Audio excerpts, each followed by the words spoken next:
야고보서 5장 7절로 11절까지의 말씀을 우리 한 절씩 교독하도록 하겠습니다. 야고보서 5장 7절로 11절까지입니다. 한 절씩 교독합니다. 그러므로 형제들아, 주의 강림하시기까지 길이 참으라.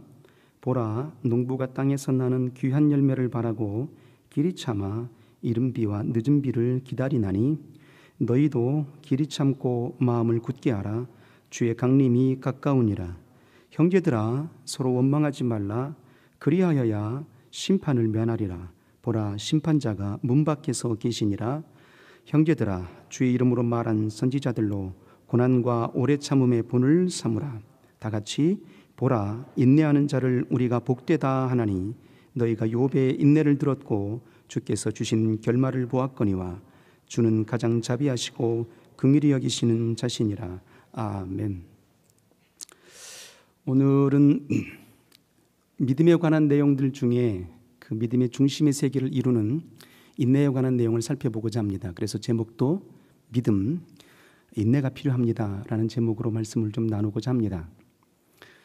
우리가 하루하루 살아가는 그 모든 삶의 언저리 속에 우리가 기다릴 수 없다면, 인내할 수 없다면 우리가 얻고자 원하는 모든 세계를 얻을 수 있을까 생각해 보게 되면 인내할 수 없이, 기다림 없이 얻어지는 것은 아무것도 없다라는 사실입니다. 오늘 우리가 살아가는 오늘 이 시간도 겨울을 지나고 이제 봄의 언저리를 지나서 여름의 문턱 앞에 와 있습니다. 긴 그 지난했던 얼어붙었던 대지의 긴 시간들을 우리가 견뎌냈던 거죠. 기다렸던 겁니다. 인내했던 거죠. 그리고 이제 어느 날 서서히 대지가 녹기 시작했고 그 틈바구니 속에 봄이 도래하더니 연한 순들이 올라오기 시작한 겁니다. 그리고 지금은 푸르름이 짙은 녹색의 향연을 보고 있는 겁니다. 이 중심의 세계는 그냥 시간이 되었기 때문에 이루어졌습니다. 하나님이 역사하셨기 때문에 이루어졌습니다라고 치부하기에는 너무도 소홀한 것 같습니다. 바로 우리가 그 겨울의 긴 시간을 견뎌내었으므로, 인내하였으므로 오늘 우리가 여기에 이르게 된 것입니다. 그래서 하나님의 귀한 성품들 중에 인내의 성품을 돌아보고자 원하는데요, 갈라디아서 5장을 보게 되면 우리가 잘 아는 성령의 9가지 열매를 우리가 보게 됩니다. 그 성령의 9가지 열매의 그 중심의 세계에는 성령의 충만함으로 예수의 성품을 닮아내는 그 속에서 맺게 되는 귀중한 믿음의 열매입니다. 그런데 예수님의 성품을 닮아가는 그 삶의 역사 속에 맺어지는 9가지의 열매 속에서 보는 그 중심의 세계는 그 중에 3가지의 열매가 인내에 관계된 열매라는 사실입니다. 그러니까 우리 하나님께서 어느 만큼 우리를 구원하시고자 소원하심으로 기다렸을까?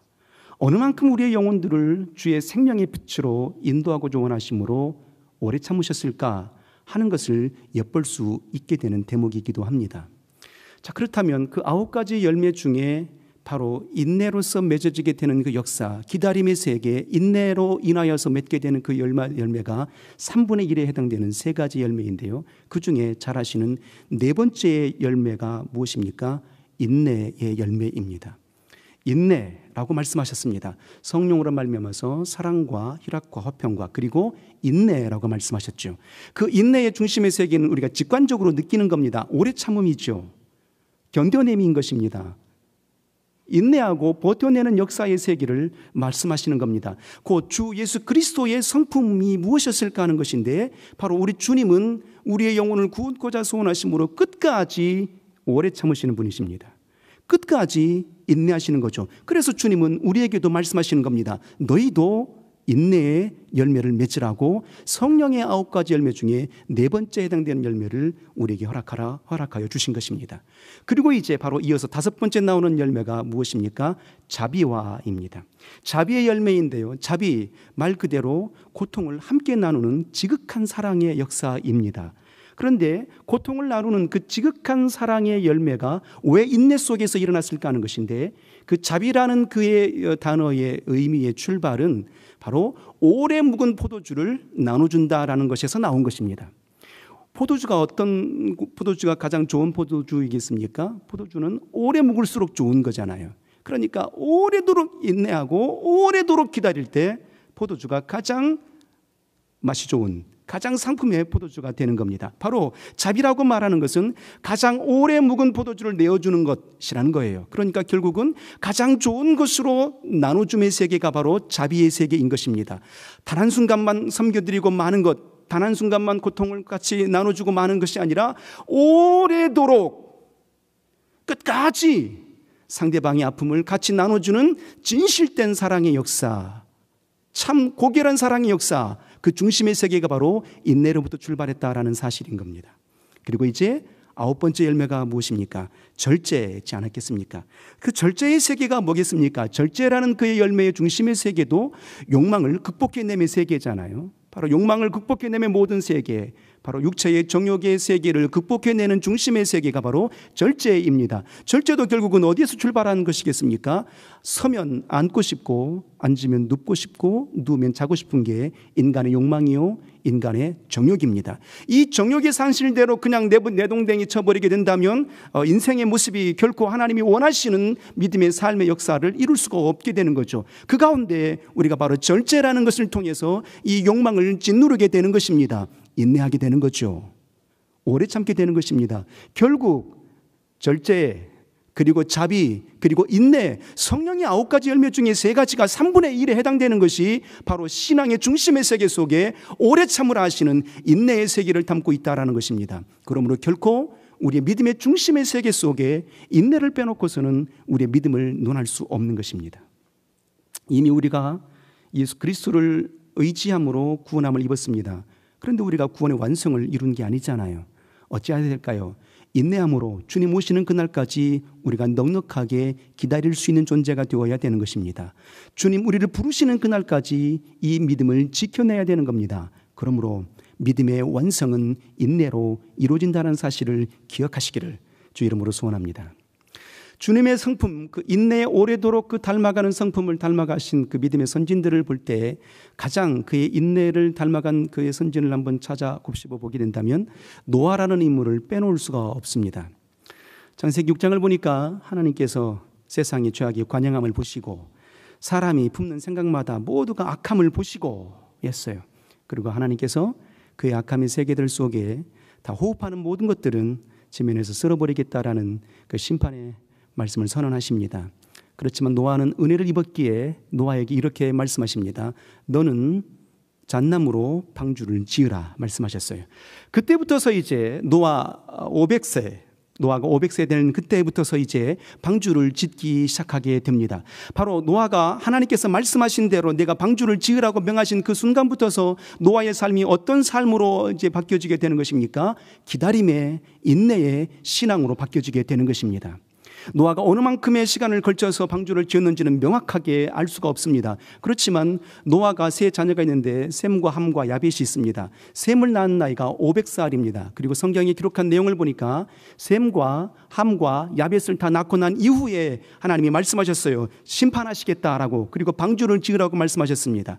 그리고 하나님의 물의 심판의 비가 쏟아지는 그 해가 바로 600세 되던 해였습니다. 그러니까 많게는 100년, 적게는 7, 80년 가깝게 방주를 지었던 겁니다. 7, 80년 가깝게 노아가 방주를 지었던 그 인내의 시간을 보내게 된 것입니다. 더 놀라운 사실은 하나님께서 6장 12절 정도에 이렇게 말씀하십니다. 6장 12절, 21절 정도 이렇게 말씀하시는데 방주만 짓는 것으로, 그 방주를 지었을 때 홀로 지었던 것 아니겠어요? 얼마나 힘들었겠습니까? 포기하고도 싶었겠죠. 그러나 노아는 끝까지 인내하고 하나님의 말씀을 따라서 지켜내게 되는 것입니다. 그리고 6장 20일 정도에 가게 되면 창세기 이렇게 말씀하십니다. 너는 너와 그 동물들을 위하여서 양식을 준비하고 예비하고 라고 말씀하셨어요. 양식을 저축하라 했던 겁니다. 그러니까 노아의 방주 속에 들어가고 난 이후에도 어떻게 되겠습니까? 노아가 80평생 가깝게, 80년 가깝게 방주를 지었던 그 인고의 세월, 인내의 세월을 버텨낸 것으로 족한 것이 아니라 방주 안에 모든 동물들, 호흡하는 모든 동물들, 6장에는 암수 한 쌍씩 두 쌍씩이라고 말하더니 7장에는 정결한 것은 7쌍, 부정한 것은 2쌍씩 이렇게 말씀하십니다. 어느 것이 정답인지는 잘 모르겠습니다.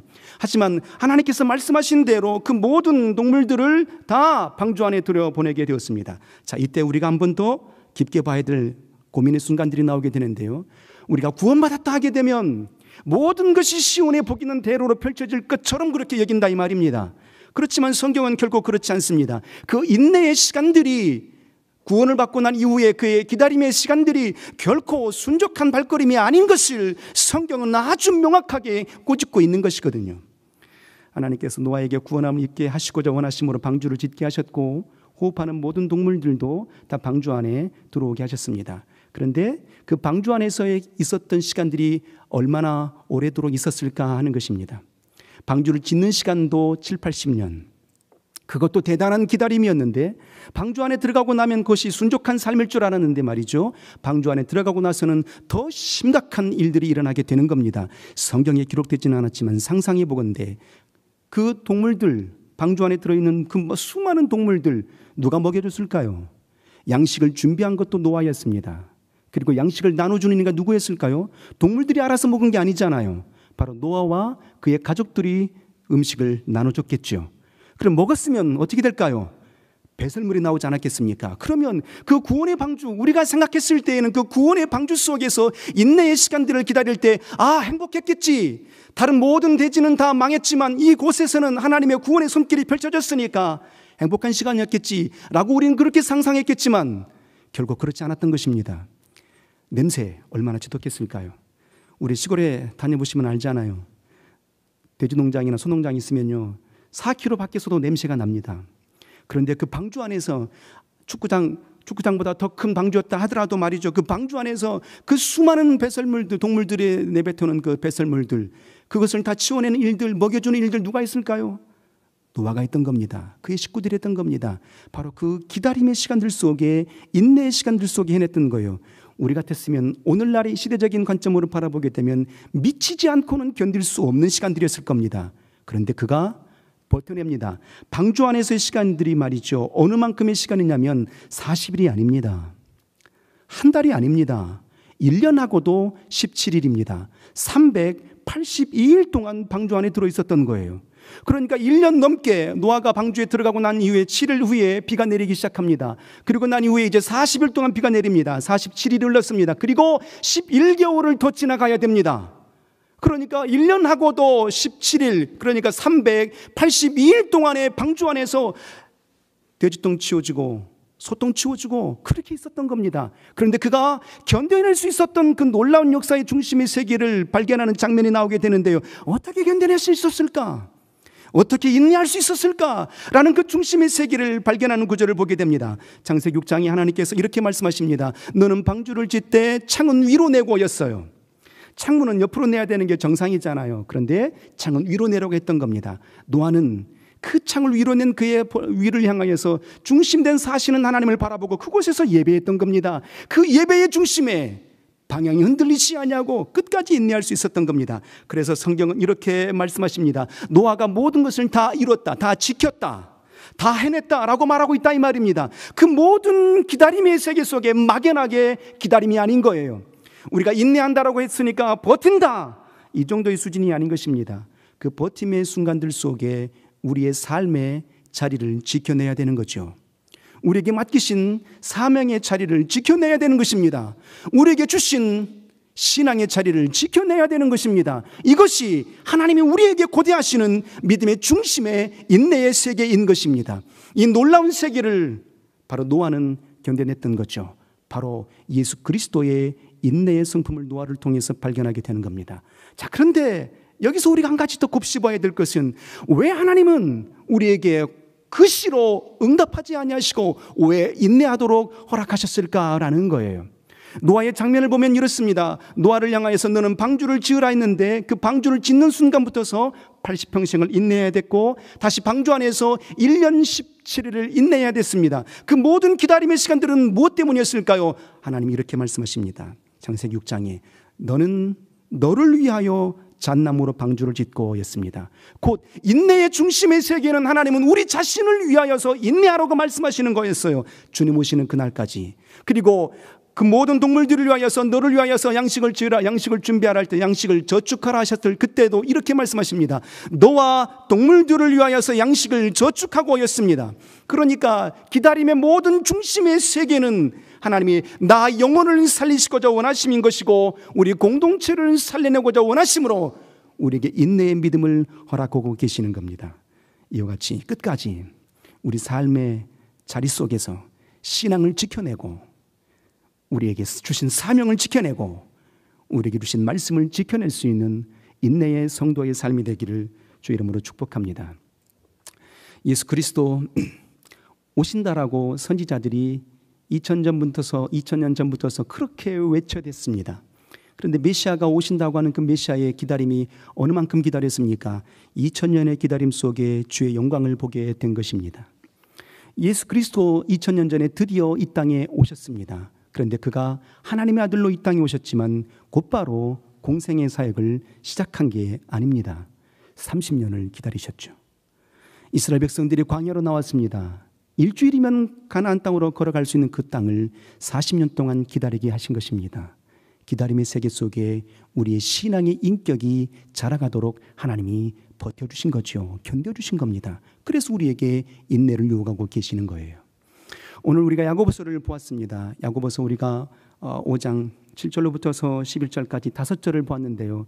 야고보 기자는 계속해서 이 5절의 구절 속에 오래 참고 인내하고 기다리라 라고 말씀하신 역사를 5번씩 읊조리게 됩니다. 5번이나 반복하면서 되뇌인다라는 겁니다. 그만큼 하나님은 야고보의 입술을 통해서 아주 간절한 어조로 우리에게 인내의 신앙이 되라고 그렇게 외쳐대고 계시는 겁니다. 이렇게 말씀하시죠. 7절에 보니까 이렇게 말씀하십니다. 중반절에 길이 참으라. 언제까지요? 주의 강림하시기까지 길이 참으라. 그리고 하반절에 이렇게 말씀하십니다. 농부가 땅에서 나는 귀한 열매를 바라고 길이 참아 그랬어요. 길이 참으라, 오래도록 참으라 말씀하십니다. 다시 8절에도 이렇게 말씀하십니다. 너희도 길이 참고 마음을 굳게 하라 였어요. 오래도록 참아내, 견뎌야 돼, 이겨내야 돼 라고 말씀하시는 거예요. 다시 10절에도 이렇게 말씀하십니다. 선지자들로 고난과 오래 참음의 본을 삼으라. 선지자들처럼 오래 참는 인생이 되어라.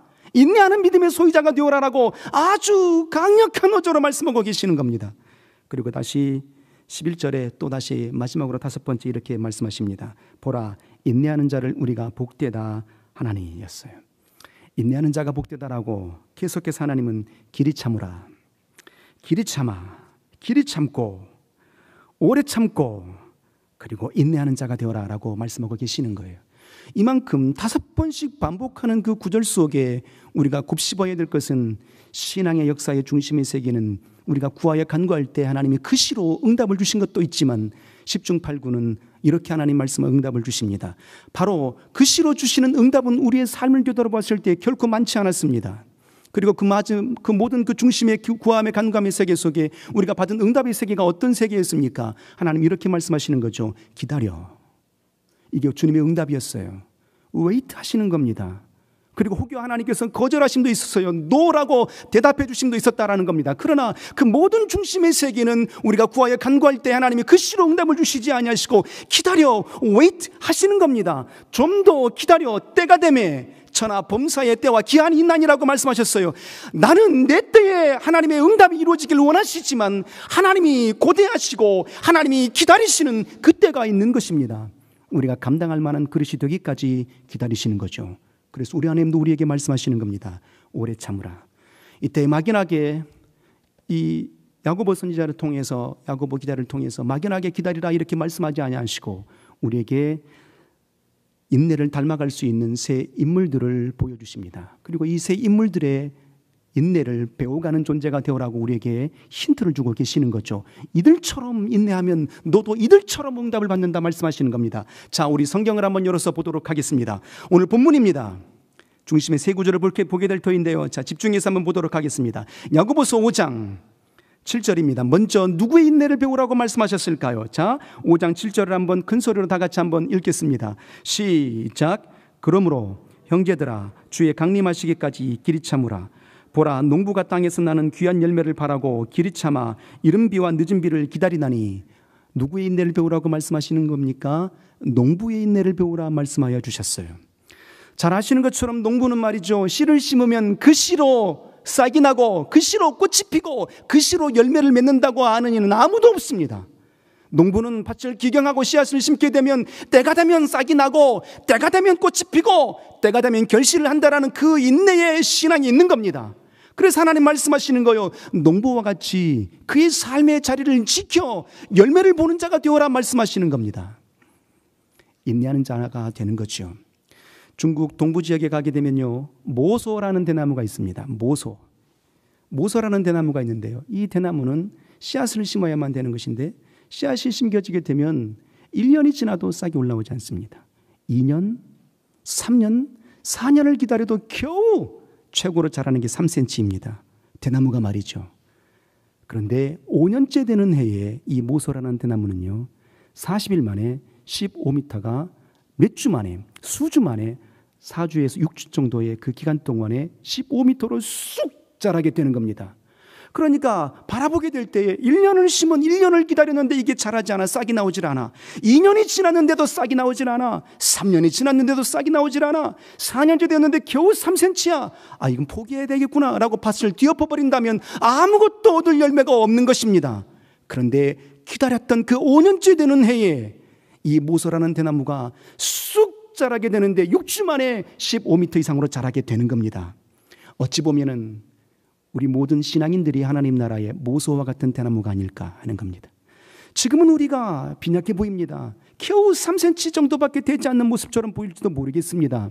연약해 보이고 한없이 부족해 보일 수 있겠습니다. 그런데 우린 지금 모소의 대나무처럼 보이는 곳에는 3cm이지만 보이지 않는 내면의 세계는 정말 깊은 뿌리를 내리고 있는 역사의 시간들을 우리가 보내고 있는지 모른다라는 사실인 것이거든요. 그러므로 농부와 같은 인내를 배우는 자가 되기를 진실로 소원합니다. 농부가 막연하게 기다리는 게 아닙니다. 씨 심었으니까 손털어야 되겠어요 라고 그렇게 손터는 존재가 아니잖아요. 여름이 되어도 겨울이 되어도 끝까지 그의 열매가 맺기까지 갖고 가는 수고의 땀 흘림의 역사의 세계를 보이는 존재입니다. 열심히 노력하고 최선을 다하고 그리고 하나님께서 역사하실 수 있도록 늦은 비와 이른 비를 기다리는 존재가 바로 농부의 세계입니다. 이와 같은 농부의 인내가 우리에게 필요한 거예요. 이미 우리는 믿음의 간구함으로 씨를 심었다 이 말입니다. 개혁의 성공과 인생의 성공과 하나님의 영광을 위하여서 무수히 많은 모소와 같은 대나무의 씨앗을 심긴 자가 된 것입니다. 그렇다면 이들이 자라고 열매를 맺기까지 농부와 같은 심령으로 기다릴 필요가 있는 거예요. 농부와 같은 심령으로 기다릴 때 주님께서 두 가지를 부탁하십니다. 당부하세요. 8절에 보니까 이렇게 말씀하십니다. 당부하시는 겁니다. 이렇게 말씀하십니다. 8절에 너희도 길이 참고 마음을 굳게 하라. 기다리는데 막연하게 기다리지 말고 중심을 잡아 흔들리지 마. 마음을 굳게 하라. 이렇게 말씀하시는 거예요. 종로로 갈까요? 영등포로 갈까요? 아니 차라리 청량리로 갈까요? 이렇게 말하지 아니하고 시간이 됐는데도 싹이 나오지 않는구나, 포기해야 되겠구나, 언제까지 기다려야 이 일들이 이루어질까라고 막연함의 기다림 속에 포기하는 것이 아니라 마음을 굳게 하라. 마치 노아가 하늘 위로 나 있는 창을 바라보고 하나님의 세계를 기다리고 그렇게 예배함으로 인내했던 것처럼, 마음의 중심을 잡았던 것처럼 우리 심령들도 농부처럼 마음을 굳게 하고 내가 싹을 심었으니, 씨앗을 심었으니 반드시 하나님께서 늦은 비와 이른 비를 보내주실 것이고 반드시 열매를 볼 것이다라는 그 중심의 마음을 굳게 하라라고 말씀하시는 겁니다. 그리고 또다시 이렇게 말씀하시죠. 9절에 보니까 형제들아 서로 원망하지 말아라. 농부와 같은 인내를 배울 때 두 가지를 집중해야 되는 겁니다. 마음을 굳게 하는 것, 반드시 하나님이 늦은 비와 이른 비를 보내주시는 겁니다. 그 가운데 농부가 열심히 땀 흘리잖아요. 그 땀 흘리는 수고 속에 농부가 원망하는 사람이 있을까요? 짜증나, 이 더운 날에 나는 왜 일을 해야 될까? 라고 그렇게 짜증내는 농부가 있을까요? 원망하는 이들이 있을까요? 농부는 그렇지 않은 거죠. 그래서 하나님 말씀하시는 겁니다. 원망하지 말아라. 원망은요, 우리가 인내의 세계를, 원망이라는 것은 인내의 세계를 아주 제한합니다. 저도 성격이 급해가지고요, 어디 가서 약속 시간을 잡게 되면 좀 오래 기다리지는 못합니다. 5분 기다리면 이거 아닌데 라는 생각이 들고 10분 15분 지나게 되면요 짜증나기 시작하게 됩니다. 아니 약속을 하지 말든지 지키지 못할 약속을 왜 가지고 안 나오는 거라고 원망하는 마음이 들거든요. 그런데 하나님 말씀하십니다. 원망의 소리를 하나님이 들으시고 하나님이 불질러 버렸다라고 그렇게 민수기 11장 1절 이하는 그렇게 말씀하셨잖아요. 이스라엘 백성들이 광야에 나왔을 그때에 여전히 하나님께서는 만나를 내려주셨거든요. 그런데 그들이 원망하는 겁니다. 애굽으로 돌아가고 싶어요. 애굽에 있었을 때는 고기도 먹고 파도 먹고 마늘도 먹고 부추도 먹었는데 광야에 나오니까 만나밖에 먹는 게 없어요. 그래서 우리가 고기를 먹지 못했기 때문에 정력이 쇠약해졌어요 라고 하나님을 원망하기 시작했습니다. 원망하지 말고 인내하고 기다렸어야 될 터인데 그 원망함으로 하나님이 그들을 향하여서 불살라버렸어요. 그곳 이름을 다베라라 하였죠. 그리고 불사람 당하지 않는 인생들이 결국은 또 어떻게 됩니까? 결국 원망한 모든 세계자들은 가나안 땅에 들어가지 못했다라는 것입니다. 그럼 하나님 말씀하시는 거예요. 원망하지 말고 마음을 굳게 하라고요. 창세기 29장 정도에 보게 되면 이제 우리가 야곱이라는 인물을 만나게 되는데 야곱이 이제 형의 장자권을 훔쳐서 이제 브엘세바를 떠나서 이제 하란으로 이제 가는 중 아니었겠습니까? 그리고 삼촌 라반의 집에 가게 되었습니다. 삼촌 라반의 집에 갔더니 둘째 딸인 라헬을 보고 아주 첫눈에 반하게 됩니다. 그래서 라헬을 달라고 요구하죠. 삼촌이 그에게 얘기합니다. 7년을 봉사하라. 열심히 7년을 봉사합니다. 인내하는 거예요. 무엇을 위해서요? 사랑하는 아내를 위해서, 사랑하는 여인을 얻고 정원함으로 말이죠. 그 7년을 기다림의 세계를 성경은 이렇게 기록합니다. 원망했다 이렇게 말하지 않았어요. 짜증냈다 이렇게 말하고 있지 않아요. 무엇이라고 말합니까? 수일처럼 여겼다라는 거예요. 사랑하는 여인을 얻고 정원함이 그 7년의 기다림이 수일처럼 다시 7년을 기다렸지만 그가 얻어낸 그의 여인이 라헬이 아니었고 레아였죠. 그리고 형이 삼촌 라반에게 따져 물었더니 그가 이렇게 얘기하는 겁니다. 우리 지방에서는 형이 아우가 동생보다 먼저 시집가는 일은 없다라고 얘기하죠. 그래서 다시 7년을 봉사하면 내가 주겠다 했더니 다시 7년 곧 14년을 봉사하게 되는 겁니다. 그 중심의 세계에 어느 구절 하나 원망했다라는 단어가 없습니다. 아내를 얻고자 원하는, 사랑하는 여인을 얻고자 원하는 그 중심의 마음을 버리지 않았던 거죠. 주님이 기대하시는 인내의 믿음은 바로 이런 것입니다. 이와 같은 믿음의 인내를 농부처럼 삶의 차례를 등지지 아니하고 기다림으로 넉넉한 열매를 볼 수 있는 모든 세계자가 되기를 주의 이름으로 소원합니다. 다시 성경을 봅니다. 성경을 볼 때 이렇게 말하죠. 10절도 한번 읽겠습니다. 누구의 인내를 배우라고 말씀하고 계실까요? 10절도 한번 읽겠습니다. 큰 소리로 시작. 형제들아 주의 이름으로 말한 선지자들로 고난과 오래 참음의 본을 삼으라 였습니다. 누구의 인내를 배우라고 말씀하시는 겁니까? 선지자들의 인내를 배우라고 말씀하시는 거예요.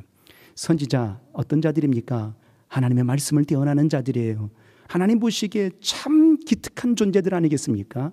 하나님 보시기에 합한 인생들이에요. 사명을 받은 존재들이 된 것이니까요. 그런데 동서고금을 막론하고 말이죠. 동화책을 보면 그렇습니다. 뭐 신데렐라나 또 뭐 공주파치나 뭐 이런 동화책 보면요. 꼭 착한 사람이 뭐예요? 고난받아요. 고통받는다고요. 선지자들도 주의 나라에 아주 착한 심령들이었음에도 불구하고도 그가 하나님의 메시지를 선언하게 되면 모두가 그 시로 들었느냐 순종했느냐 그런 경우가 별로 많지 않았습니다. 오히려 하나님 말씀을 대언함으로 인해서 고난과 핍박이 엄청나게 많았죠. 비근한 예로 구약 성경의 예레미야 선지자 같은 경우에는요 정말 수없이 감옥에 갇히기도 합니다. 산채로 구덩이에 던져지기까지 합니다. 그 모든 지난한 고통들을 왜 그들이 인내함으로 버텨냈을까요? 그들은 그 삶의 자리에서 바로 하나님께서 부어주신 그 사명의 자리를 지켜냈던 겁니다. 그 사명을 굳건하게 지켜내었으므로 주의 영광을 보게 된 겁니다. 그래서 주님 우리에게 말씀하시는 거예요. 너희도 선지자들처럼 고난을 받고 핍박을 받는다 할지라도 내가 너희에게 준 그의 사명을 너희 삶의 자리에서 인내로 지켜내라. 그리하게 되면 주의 영광을 보게 된다라고 말씀하시는 겁니다. 우리가 가야 될 길이 참 멉니다. 어느 만큼 왔는지도 알 수가 없습니다. 또 언제까지 가야 될지도 알 수가 없습니다. 그러나 중요한 것은 주님 오시는 그날까지 우리는 선지자들처럼 사명의 자리를 등지지 아니하는 복 있는 세대가 되기를 진실로 주 이름으로 소원합니다. 히브리서 11장 36절 보니까 신약이 와서도 믿음의 선진들이 복음을 증거하다가 어느 만큼 고통을 당했는지 이렇게 묘사를 합니다. 히브리서 11장 36절입니다. 또 어떤 이들은 돌로 치는 것과 톱으로 켜는 것과 시험과 칼로 죽임을 당하고 양과 염소의 가죽을 입고 유리하여 궁핍과 혼란과 학대를 받았으니 이런 자들은 세상이 감당치 못하는 자들이도다라고 그렇게 성경은 기록하고 있는 겁니다. 그러므로 마태복음 5장에 다시 산상수훈 가운데 말씀하시기를 주의 복음을 위하여서 핍박을 받는 자는 하늘에서 저의 상이 크미니라 이렇게 말씀하시는 겁니다. 우리가 넉넉하게 이 모든 신앙의 언저리들 속에 힘들고 어려운 고난과 내가 받지 말아야 될 내 뜻과 상관없이 전혀 상관없이 받는 그 고난과 고통이 온다 할지라도 우리는 이미 주의 나라의 선지자들입니다. 이미 주께서 말씀하신 사명을 붙드는 자가 된 것입니다. 그러면 우리의 삶의 자리를 농부처럼 등지지 마시고 그리고 우리의 하나님께서 말씀하신 선지자들처럼 정말 진실로 사명의 자리를 놓치지 않는 복 있는 세대가 되기를 진실로 소원합니다. 이제 마지막으로 한 절 더 보게 될 터인데요. 11절입니다. 11절 또다시 인내를 배우라고 말씀하시는 인물군을 선언해 주십니다. 11절도 한번 읽겠습니다. 본문 11절 시작. 보라 인내하는 자를 우리가 복되다 하나니 너희가 욥의 인내를 들었고 주께서 주신 결말을 보았거니와 주는 가장 자비하시고 긍휼히 여기시는 자신이라 하였습니다. 누구의 인내를 배우라고 말씀하고 계시는 겁니까? 욥의 인내를 배우라고 말씀하고 계시는 겁니다. 욥이 어떤 존재입니까? 동방에서 가장 하나님 보시기에 합한 자였습니다. 그래서 성경에도 표현하기 이렇게 말씀하십니다. 욥에 대해서 욥을 하나님을 경외하고 하나님을 악에서 떠난 자니라 이렇게 말씀하고 있었어요. 그러니까 하나님 보시기에도 이방 사람임에도 불구하고도 유대인이 아니에요. 이방 사람임에도 불구하고도 가장 하나님을 사랑하는 존재, 악에서 떠난 존재였다라는 겁니다. 그 가운데 그가 핍박을 받고 고난을 받게 됩니다. 그 모든 고난의 과정들 속에 말이죠. 어느 만큼 고난을 받게 되는 겁니까? 그의 모든 동방에서 가장 최고의 부자였지만 그의 모든 재산이 다 하루아침에 날아갑니다. 그의 자손들도 다 죽게 됩니다. 그의 건강마저도 이제 해악하게 되어서 이제 깨어진 조각고로 기와장으로 당신의 몸을 긁지 않으면 안 될 정도로 악창이 나 있을 정도로 고통 속에 놓여 있는 겁니다. 친구들도 욥을 향하여서 말하죠. 내가 잘못한 일이 있으니까 내가 한 일이 있으니까 이렇지 않았겠느냐 너를 좀 돌아봐 이렇게 그를 질문하죠. 그의 아내마저도 이렇게 말합니다. 그의 아내마저도 당신이 언제까지 순종함을 지키겠느냐 차라리 하나님을 욕하고 죽어라 이렇게 말하기까지 합니다. 그 얼마나 힘들었겠습니까? 그런데 욥은 그의 신앙을 등지지 않습니다. 물론 하나님을 향해서 왜 내가 하나님을 향해서 범죄함이 없이 이렇게 왔는데 왜 내게 이런 고통이 있습니까? 라고 하나님을 향해서 물어본 적은 있습니다. 그러나 하나님께서 말씀하시는 것처럼 내가 천지를 창조할 때 내가 어디 있었느냐 라고 그 묻는 그 질문의 속에 천지를 창조하신 하나님의 세계를 발견하게 되고 다시 철저한 회개를 봅니다. 그래서 욥은 이렇게 말씀하시는 거죠. 결말이 아름다운 인생이었던 겁니다. 그래서 우리가 욥처럼 인내하는 그의 이유는 우리의 결말을 아름다운 결말을 바라보고 인내할 수 있는 소망을 잡아야 된다라는 것입니다. 욥은 아름다운 결말을 위해서 당신의 신앙을 지켜낸 것입니다. 그러므로 우리의 범세 우리의 모든 삶의 신앙의 중심의 세계 가운데 말이죠. 농부처럼 삶의 자리를 등지지 아니하게 될 때 열매를 보게 되는 겁니다. 선지자처럼 사명의 자리를 등지지 아니하게 될 때 주의 영광을 보게 되는 겁니다. 욥처럼 신앙의 자리를 등지지 아니하게 될 때 결말이 아름다운 역사를 보게 되는 겁니다. 16세기 그 르네상스 시절 때 아주 활약했던 위대한 천재가 있습니다. 레오나르도 다빈치라는 인물이 있는데요. 얼마나 천재였냐면요. 조각가이기도 하고 화가이기도 하고 또 해부가이기도 하고 건축가이기도 하고 공예가이기도 하고 수학자이기도 하고 철학자이기도 하고 그만큼 뛰어난 방면의 모든 다방면의 천재였습니다. 그에게 어느 날 조콘도라는 사람이 그에게 이제 프란체스코 조콘도라는 사람이 이제 그에게 와서 내 아내의 그림을 좀 그려주세요라고 이렇게 부탁을 하게 됩니다. 사업가였는데요. 원래 그 다빈치는 초상화 잘 그려주지 않았다고 합니다. 그런데 워낙 이분이 이제 조콘도라는 인물이 강청을 하게 되니까 이제 그려주겠다라고 허락을 하게 됩니다. 그랬더니 조콘도가 다빈치에게 묻습니다. 내 아내의 이 초상화가 언제 다 어느 만큼만 기다리면 다 완성이 될까요? 1년이면 되겠습니까? 라고 물었어요. 그랬더니 다빈치의 대답이 이거였습니다. 언제 완성될지 모릅니다. 다 준비가 되면 그때 내가 연락을 드리겠습니다 했어요. 1년이 지나고 2년이 지나고 3년이 지나도 그림이 완성이 되지 않습니다. 4년째 그림을 다 그리고 난 이후에 이제 다빈치가 이 그림을 가지고 조콘도에게 갔어요. 그리고 전해주면서 이렇게 말합니다. 이 그림은 아직도 미완성입니다 였어요. 그런데 그 그림이 우리가 잘 아는 모나리자입니다. 세계에서 가장 비싼 그림, 수십조의 가치가 있는 그 그림, 값으로는 매길 수 없는 그 그림 말입니다. 그 모나리자의 그림, 그 위대한 작품을 건네주면서 그가 이렇게 말하는 거예요. 이 작품은 아직도 미완성입니다 라고요. 우리가 하나님의 걸작품으로 지어졌습니다. 위대한 작품으로 지어졌죠. 그런데 우리가 아직 그의 위대한 걸작품으로 살아가지 못하고 있습니다. 여전히 우리는 기다려야 되는 거죠. 하나님의 넉넉한 손길을 붙들어야 되는 것입니다. 또 한 사람 인물을 소개하고 싶습니다. 28살에 딸 하나를 데리고 이혼을 당하게 됩니다. 너무 가난해서 가난한 나머지 정부의 보조가 없이는 살 수 없는 그런 안타까운 처지였습니다. 그래도 이 이혼당한 이 여인이 그래도 할 수 있는 것이라고는 글 쓰는 걸 좋아했거든요. 그래서 열심히 이제 글을 씁니다. 열심히 글을 쓰는 글 쓰는 것만큼 포기하고 싶지 않았어요. 그래서 7년 가깝게 그의 열악한 환경 가운데에서도 글 쓰는 것을 포기하지 않습니다. 열심히 기다림의 세계 속에 인내하고 글을 씁니다. 어려운 환경 속에서 말이죠. 7년 가깝게 글을 쓰고 이제 그 다 쓴 글을 출판사에다 보내야 되는데 복사본 보내야 되잖아요. 근데 복사할 돈이 없었던 거예요. 그래서 다시 타이핑을 치기 시작합니다. 그 수많은 그 페이지들을 말이죠. 일일이 다시 타이핑을 쳐서 보내게 됩니다. 그 책이 바로 우리가 잘 아는 해리포터 시리즈의 해리포터입니다. 그 해리포터를 쓴 사람이 바로 조앤 롤링이라는 사람인데요. 수많은 시간들, 그 고통의 시간들 속에서도 말이죠. 당신의 처지를 보고 왜 나는 이럴까라고 원망하지 않는 거예요. 왜 내가 이혼당했을까? 왜 나는 이렇게 가난할까? 하지만 당신의 꿈을 포기하지 않고 끝까지 당신이 좋아하는 일을 했던 겁니다. 그래서 영국 요왕보다 더 큰 부자가 되는 거예요. 해리포터의 시리즈를 완성했으니까요. 바로 그런 겁니다. 우리 주님 오시는 그날까지 우리에게 필요한 것은 인내의 신앙입니다.